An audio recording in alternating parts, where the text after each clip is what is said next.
Hello, ladies and gentlemen, and welcome back. Root Beer here with question number 10 on our 2012 Cayley contest. So hopefully you've given this a little bit of a try. What do we got here? A solid rectangular prism. Has dimensions 4 by 2 by 2. Okay, there's our dimensions there. A 1 by 1 by 1 cube is cut out of the corner, so you can see that here, creating a new solid as shown. What is the surface area of the new solid? Okay, so one way we could go about doing this is actually trying to find the surface area of this particular solid by saying, all right, what is surface area? Well, you need this area plus this area plus this area, and then the back area and the side area, and then all these little areas here from the cutout part. And, that's certainly doable. Okay? But some of these weird side shapes sort of look like very thick L's or Tetris pieces or something. They're going to be harder to work with. Okay? So let's see if we can explore the situation and then come to something a little bit smarter. So first, I want to do a little argument by analogy. So instead of surface area, let's talk about the perimeter of a rectangle. So suppose I have a 4 by 2 rectangle, and I come along and I cut out a 1 by 1 piece from it. Okay? So what am I left with? I am left with this nice little shape here. Okay? Which, since we're cutting out 1, has a 1 here, 1 here, 1 here, 3 here, still a 4, and still a 2. And if we look at the perimeter of this new shape and add everything up, we'll get 4 plus 2 plus 3 plus 1 plus 1 plus another 1, and that'll end up being 12. Yeah, so the perimeter is 12. But what was the perimeter of the old shape? Well, 4 by 2 by 4 by 2.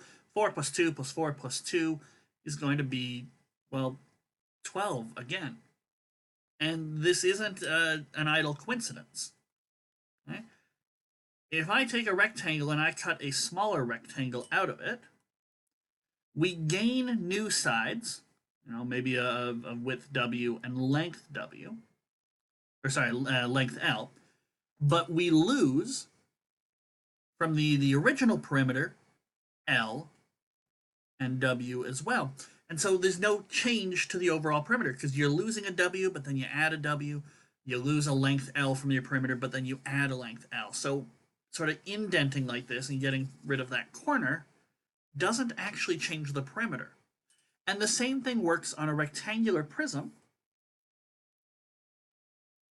when it comes to surface area. Okay? If I go ahead and I cut out a smaller rectangular prism, okay, we will lose area on the top, but we'll gain the exact same amount of surface area that's cut out here. We lose some surface area on the side, but we gain that same amount with the new sort of surface from the cutout part. Okay? So whatever we lose, we gain it right back, just in a different position. And when we realize that, the surface area doesn't change, so we can just look at our original 4 by 2 by 2 block and ask its surface area.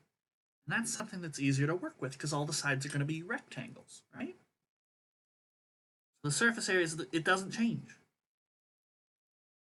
So if I look at my 2 by 2 by 4, it was a 2 by 2 by 4, right? It doesn't matter that we cut a 1 by 1 by 1 cube out of it. It doesn't, because the surface area doesn't change when we cut a little prism out of the corner. Okay, so I've got one side here that's a 4 by 2 rectangle, so that's a surface area of 8.